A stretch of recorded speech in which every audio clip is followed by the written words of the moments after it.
Welcome, everybody, to the Midnight Matinee. This is our first episode, so we're going to try to give a little evaluation of all of the 31 Days of Halloween movies, give them each their own little day in the sun, as it is.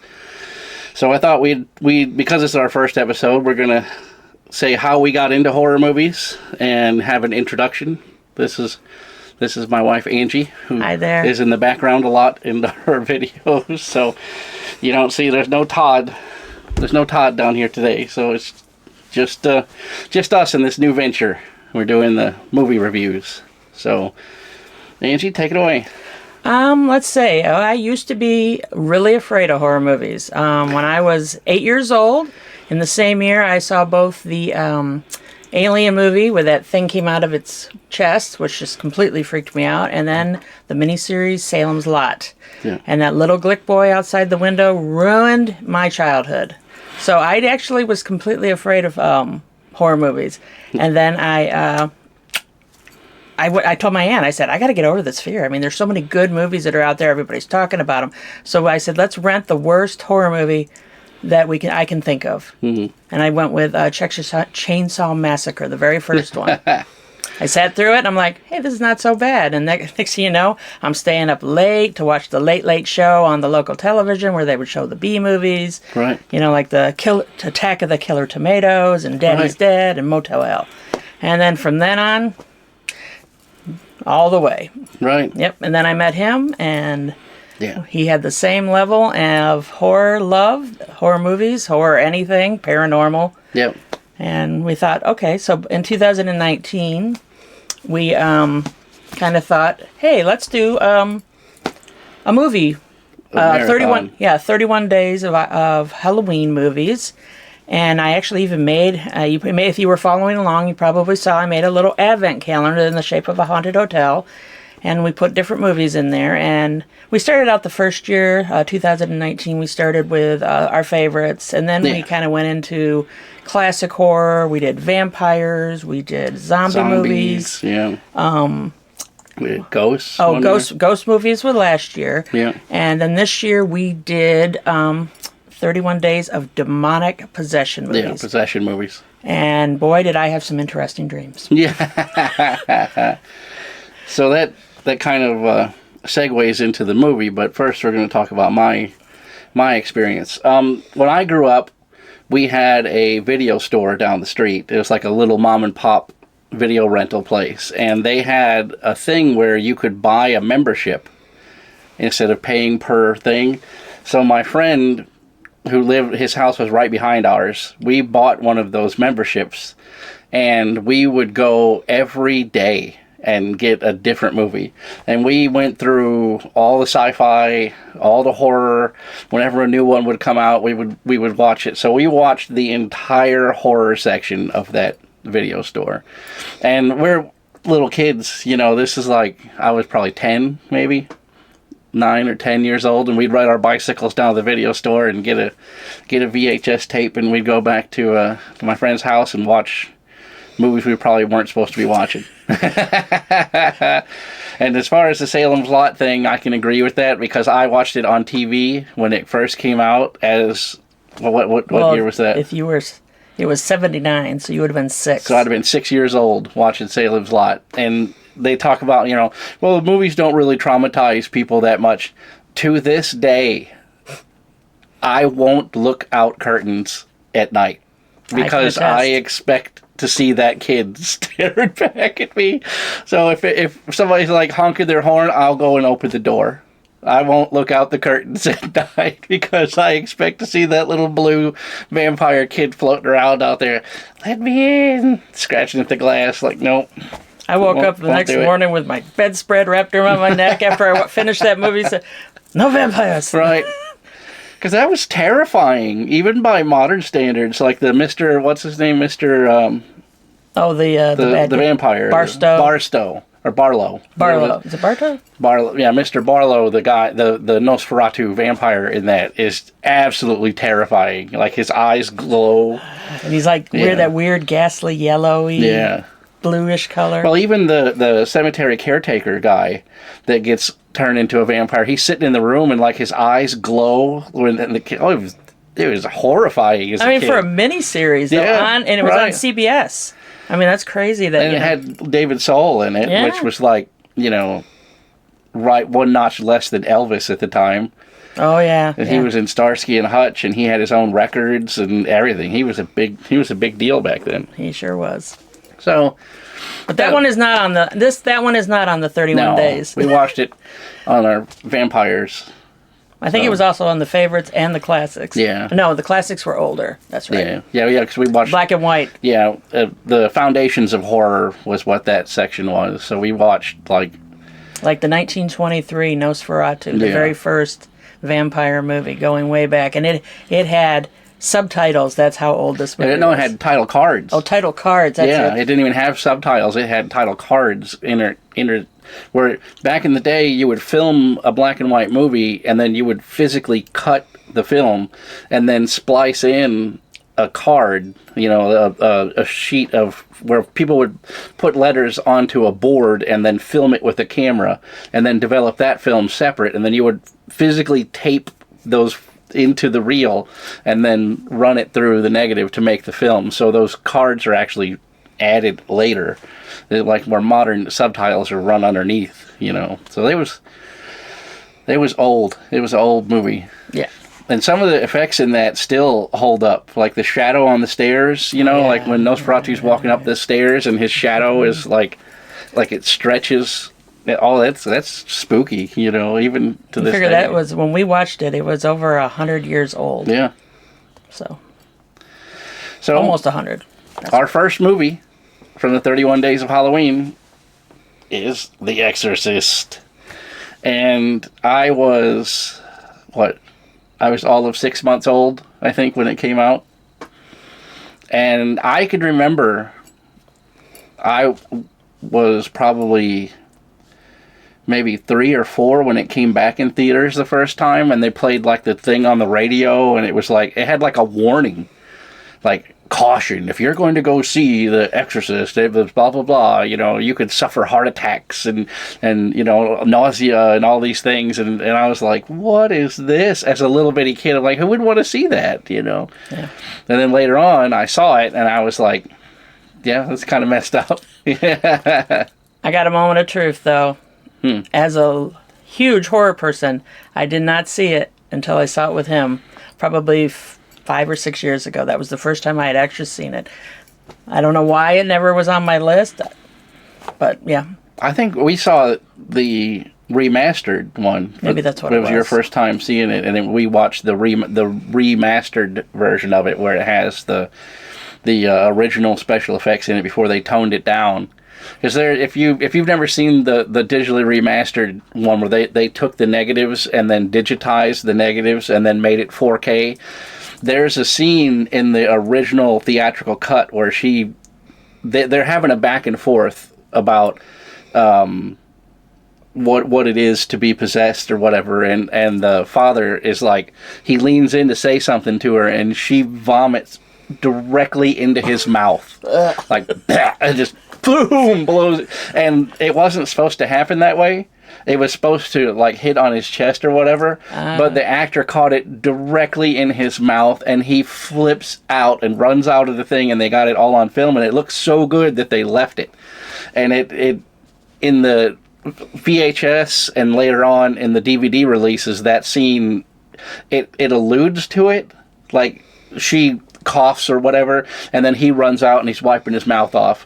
But in the actual movie, she sprays that pea soup directly into his mouth, and it's repugnant. Yeah. But that's not the scene that made people pass out. It was the brain scan scene where she's getting they put the cannula in her neck and run the big tube up it, and then like the blood like squirts out. That's the part? That's what made people pass out in the theaters. Yeah. So that's why it's always funny when people say like, well, she was raping herself with a cross, and now that's not what made people freak out. It was when they were doing the brain scan and they put that lead in her neck and like her heartbeat of the blood flow came out, for a couple of seconds before they stuck the lead in there. That's when people were like, I've had enough. I don't need to see this anymore, and they left. I don't think I've ever left a horror movie. No? I've fallen asleep in one over last summer that was really bad. I mean, I've never fallen asleep in a movie theater before. Right. But yeah.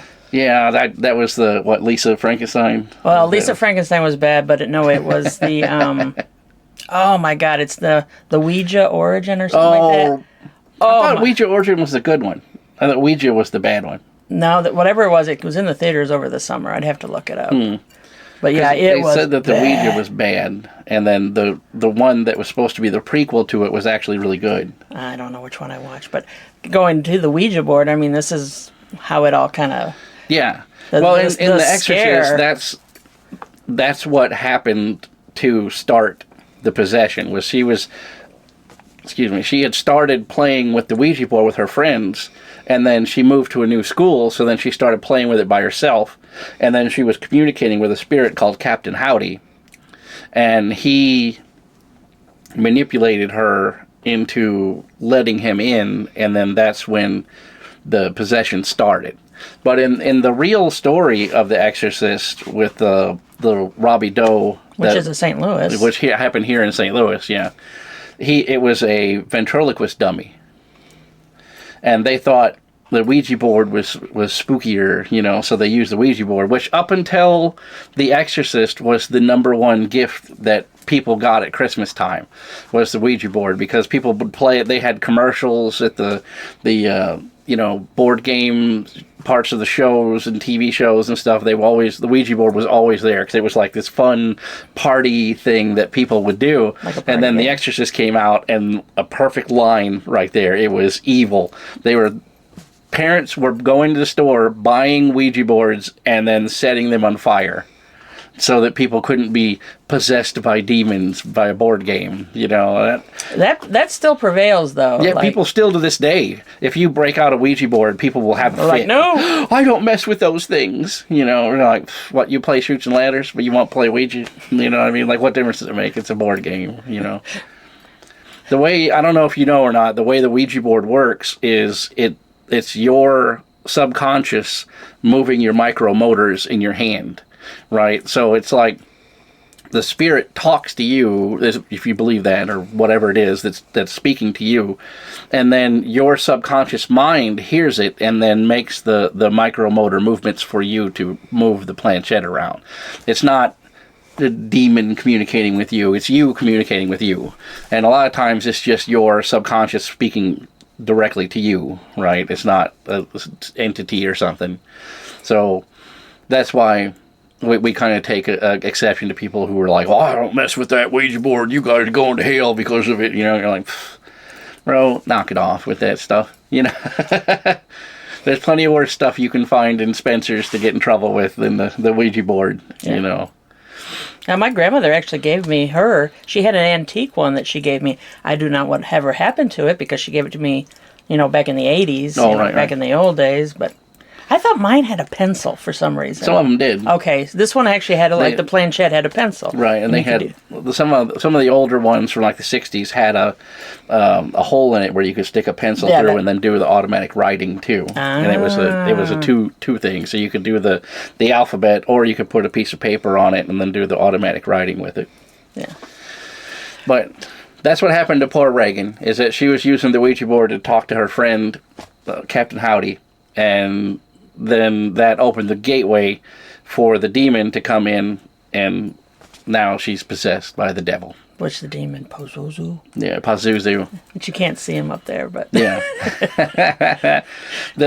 Talking about the production of this movie again, Ellen Burstyn and, what was her name? Max von Sydow and the other actors at that time weren't really well known.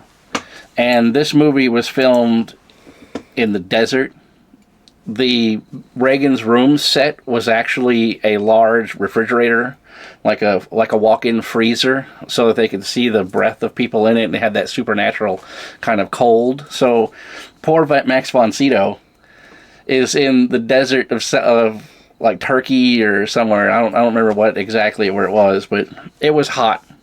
And then literally a few weeks later, he's in a freezer filming these scenes. So it had to have been hard on that guy, Yeah. So Well, there was a lot of problems with the whole production set itself. yeah, I mean, I saw a movie or a documentary done on it where people thought it was cursed. I mean, Yeah, people a lot of died people and were people got hurt. There was just this constant. yeah, And then, of course, they put it out and people are leaving the theaters and Yeah. terror. And, right. But Yeah, stuntman got injured. The stairs scene where the guy rolls down the stairs. That stuntman, they didn't want to put a whole pad suit like they usually do, so he just wore like knee pads and elbow pads and was like, I'll roll with it, and he got hurt pretty bad from that. So that's a long set of steps. And then they're an angle of a sharp angle of concrete, so he got hurt pretty bad from that scene. And there's a scene where the mirror blows out in Alan's face, and that didn't go as well as they had planned. And yeah, there's a lot of stuff happened during the filming. Yeah. So that adds to the mythos of it, where it's spooky cursed picture.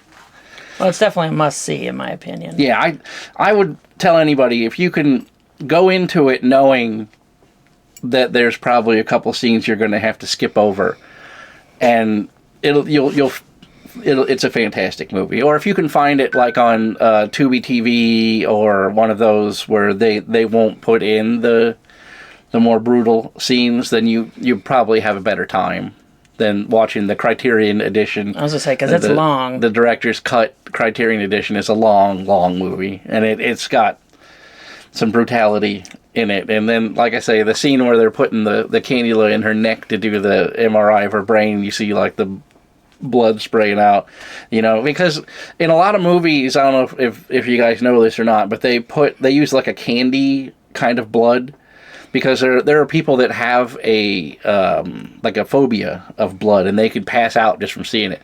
So they typically don't show you like dark red blood. They show you like the candy see-through red blood. I think it's made like with corn syrup and red and dye and all that, yeah. So it's kind of like a see-through candy kind of thing. So that way people who have that illness or, disability can watch it and be like, not in The Exorcist. It's that funny. Blood looks like blood. I can watch all the horror movies and no problem, but then you show me, try to give me a shot and I'm passed out. Yeah. A lot of people are like that. I'm a big baby is what I am. So, yeah, what else do we want to talk about this movie? I don't know. We don't really want to do any spoilers, I don't think. But I definitely recommend it. But do you want to talk about our haunted ratings? Can you spoil a 50-year-old movie? Probably not. Because the little girl in this movie, the young, underage girl in this movie Linda is Blair, 10 years older than I am. So I sit here with my gray hair, you know what I mean? So it's not really a spoiler alert to talk about. Are you a true horror fan if you've never seen it? Though coming from me, I did not see it until I was in my 40s. That's why we did that one year. We did the Foundations of Horror to see the you have to watch these movies kind of thing. Well, I think a lot of people don't know. Granted, I didn't grow up Catholic, so I think a lot of Catholics, that scared the hell out of them. You know, based on, their fundamental beliefs and all that. But a lot of Catholics went to see it, though, because in the end, they triumph over the devil and drive him out with the ritual. So that's why, it has a special place. But yeah, I would watch it.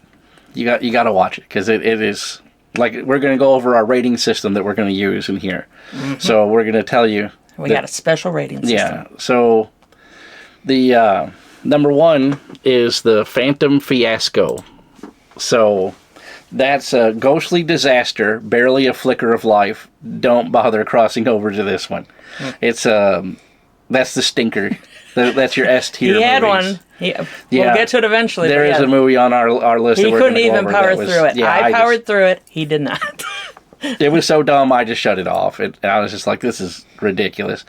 And there are some on this list that were really bad, and we watched the entire thing, and we were at the end. We're both like, "What was that? Can I get that time back?" What was that even? Like, it was just awful. I just shaking my head.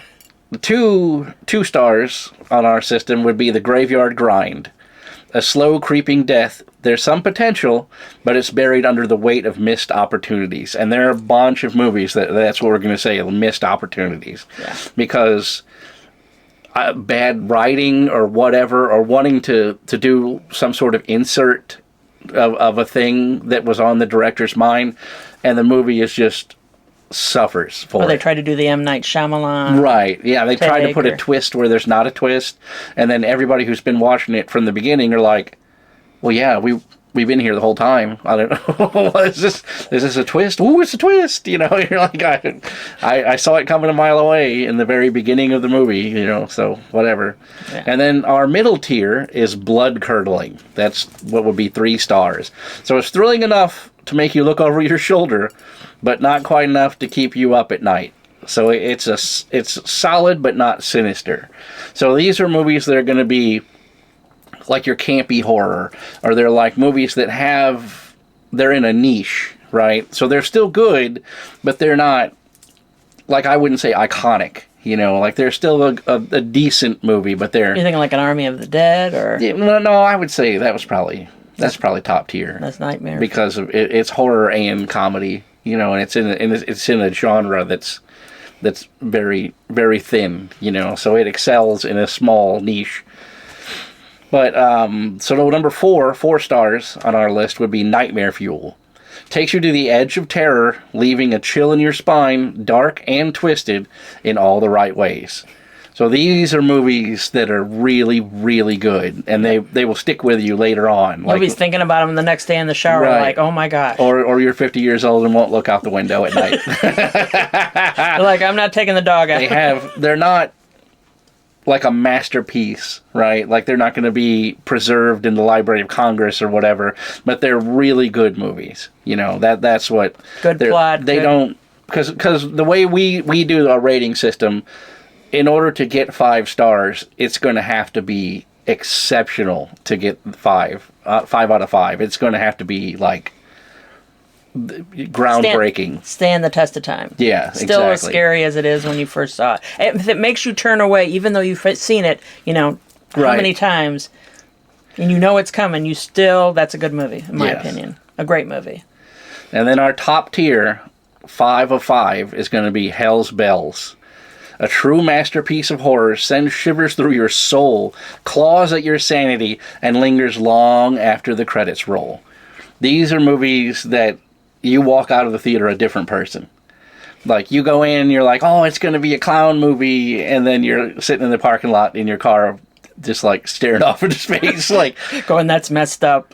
Like, did he really cut that girl in half? Like, movies that are, they're not just disgusting, like, and scar you, you know, just with their violence, or like Human Centipede or Hostel or something like that, you know. There was one that was, we went to the movie theater and saw the Ghost Ship. Yeah. There's a scene where they're all dancing on the deck. That one just blew my mind. Right. I'm like, oh my God. Like, I was like, I don't think I want to watch anymore. Yeah.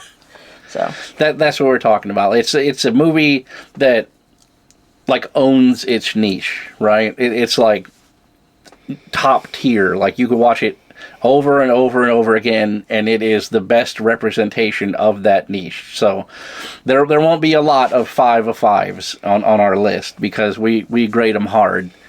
As horror enthusiasts, we're not going to just throw, you know, a 5 of 5 because it has 100 on Rotten Tomatoes, you know. Yeah. Usually, as far as I'm concerned with the tomato meter, if I look at a movie that has like a 90 on the tomato meter, like 99, I immediately think, wow, that's going to be awful. Because if critics say it's a 99 and then the audience score is like a 60, I won't even go and see it. Because that tells you right there that movie is terrible. Terrible. Because they stuff those ballots to try to get their rating up. And if they can only stuff it up to 60, that tells you it's bad. It's a bad movie. It's probably actually like a 10. So our scale won't be like that at all. It's going to be 5. You got 5 points. And to get that 5 of 5, it's going to be exceptional. Yep. And that leads us to our review of The Exorcist. What do you say? I think it's a Hell's Bells. I think it's 5 out of 5. 100% I mean, it stands Hell's the Bells. test of time. It still makes you, squirm, makes you horrified, gives you nightmares. I mean, the whole shebang. Any person that you come across and have a reference to The Exorcist, they know immediately what you're talking about. Like if you were in the kitchen doing something and you're like, I need an old priest and a young priest. They like immediately they know exactly what you're talking about, right? Or like the pea soup thing. Like there isn't a menu in the country that has pea soup on it anymore because of that movie. And pea soup, whether you know it or not, prior to 1973, pea soup was a staple of American food. It was like with the beef stroganoff as far as American food goes. Don't talk to me about beef stroganoff. It was on every buffet, every list, everything. And then 1973 happens, never seen pea soup again. I don't think I've ever seen it. Yeah. So that's a weird thing. If you look up old restaurant menus, you will always see split pea soup on there. It's like the American thing. And then after this movie, nobody wanted it. No thanks. I won't. Nope. I've been ruined. I've been ruined on the pea soup. So. Well, I hope that if you all followed along, it was great. If not, we do this every year in Halloween time, but we're going to kind of go over the movies. And we actually ran into a friend of ours who said he actually watched the 31 Days. We were really impressed. Yeah, we ran into a friend at the grocery store, and he said he had made it through most of the 31 days, and he was slowly catching up with it. So we used to do them a lot more random. I would put them all in a bucket and then put them in the advent calendar randomly. Yeah. But we found that, like, on some of them, we were watching them out of order. Yeah, if they were like a series. Yeah, like the ones there were some on this thing, like The Conjuring and The Insidious. We watched all the Conjuring movies and then all the Insidious movies. So if you watched them out of order, it wouldn't make any sense. Yeah. And we're like, well, I don't remember this now. Yeah. Like, that guy was dead. Sometimes, and then sometimes you see where they may have it might be a prequel, but it was released after. Right. Like they're trying to stuff that into that. And when that happened, we went in order of the timeline. Yes. Not the order of their releases. So there were some of them that were out of order, like there's like a Conjuring movie and then like an Annabelle movie and then like it goes back to a Conjuring movie, but that's because on the timeline of the Conjuring, that's where they all fit in there. So if you kind of look at our thing and you're like, why is this stupid movie in between these blockbusters? You're like, that's because it's a part of that universe and it fits in the timeline there. Yeah. Because the Annabelle Origins movie. See, I like that one. I didn't like the Annabelle Comes Home, but we haven't gotten to that one yet. Right? So. Yeah, we'll cover it on its own video. But I'm just as a reference, I wasn't that impressed with that movie.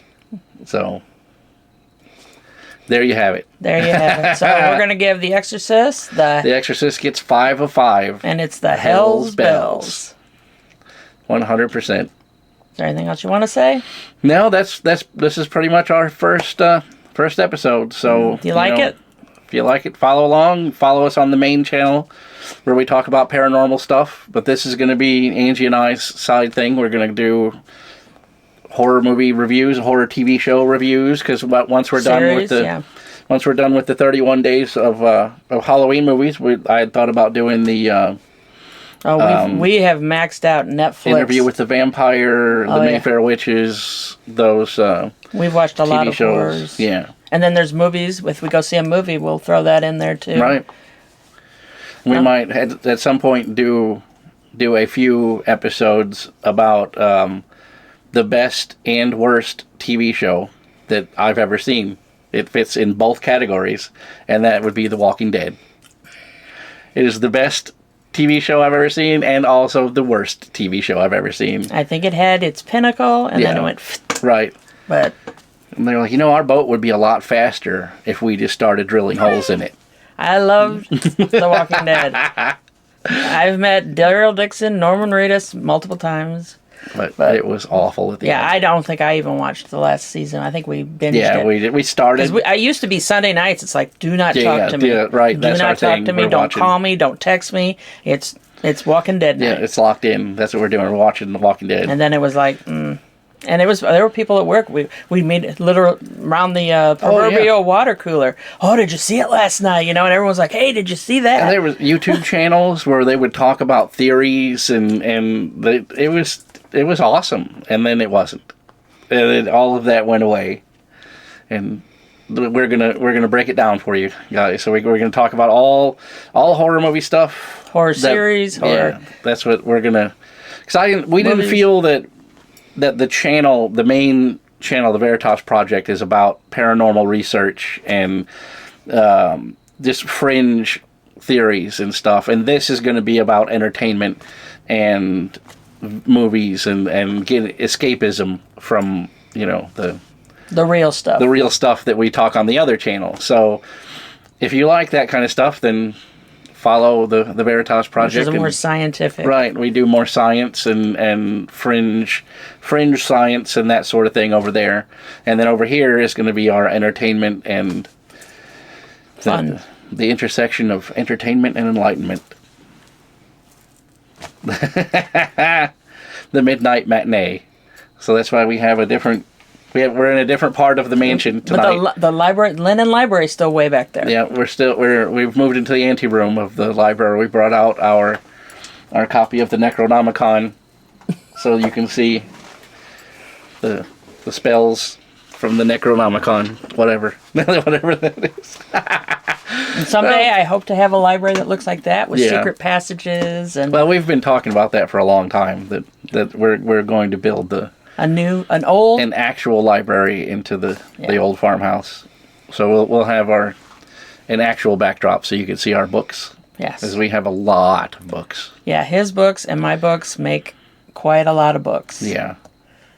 A lot of my book collection probably needs to be locked up somewhere. He's nonfiction. I'm I have a lot of books that should not be read by regular people. See, now that was actually my horror also started when I started reading Stephen King. Yeah. That's kind of like, I went down that rabbit hole. Yeah. I own grimoires and books that you probably shouldn't be out there in the world. Probably shouldn't be speaking about it. Yeah. Come in and take K. Gonna get in trouble, right? But that's it. This is our new thing. So if you like it, follow along. If you don't, leave a comment. Tell us what we should change. Oh, and if there's a movie that you think that we should try, granted, we've seen a lot. Make a recommendation of something you think might blow our socks off. Right, and we will sit down and watch it. And we, like I say, if you watch this along, we rent movies, we buy them, we run the whole gamut. Yep. So from good to bad. Yeah, if you make a suggestion, we'll sit down and watch it, and then we'll make a video about it. But for the beginning, we're gonna do movies about our 31 Days of Halloween. So and they were all demonic. I'm possessed. Demonic possession. Yeah. Which was recommended to us by Todd. Yeah, that was Todd's idea this year. So yeah, he was happy that we took his idea. Yep. Because we were sitting there going, okay, we've done ghosts, vampires, zombies. And believe me, when you get to the end of a zombie... Oh, yeah. 31 days of zombie movies, you're like, I don't think I'm ever going to eat again. Right. No more chewing on bodies. Right. I fall more on the suspenseful end of horror, not the gore end. Yeah. If you're just cutting tendons to make me cringe, no. I'm with you. Yeah. So, anyway, follow follow along. Yep, follow along with us. And we don't have a tagline yet. Oh, we need a tagline. Yeah, we need a thing to say. We'll see you. No, wait a minute, that was already taken. Yep. Join us for the Midnight Matinee. There you go. See you next time. Bye.